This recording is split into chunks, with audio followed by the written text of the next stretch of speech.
Почитувани присутни, почитувана жири комисија. Најпрво да ви се представам. Јас сум Ангела Нацева, имам 9 години и учам во основното училиште Круме Кепески во Скопје. За оваа посебна пригода одбрав и посебна книга. Книгата Стаклените деца од Кристина Улсон. Во оваа книга се зборува за страшната историја на опсетнатата куќа на Били и незината мајка.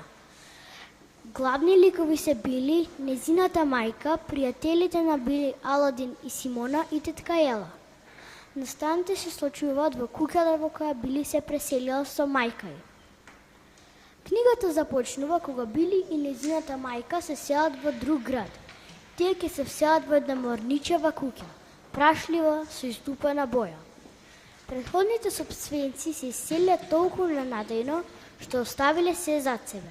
Мебел од книгите и дури и предмети по масите. Набрзо по вселувањето Били почнала да слуша чудни звуци, дури и кога била сама во куќата. Неколку пати видела и лустенот како се ниша, иако сите прозори биле затворени и немало никаков проблем. Били била решена да дознае што се случува во куќата. Еден ден таа ја запознала тетка Ела, која раскажала за страшните несреќи што се случувале во куќата. Куќата пред многу години била сиропиталиште во која живееле деца кои биле тешко болни. Нивните коски биле толку слаби што може да се скршат и при најмала повреда.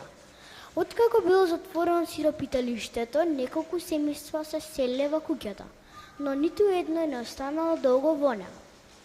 Најголем впечаток ми остави кога еден ден Били се вратила од училиште и во гостинската соба на една мала масичка забележала трага од дланка.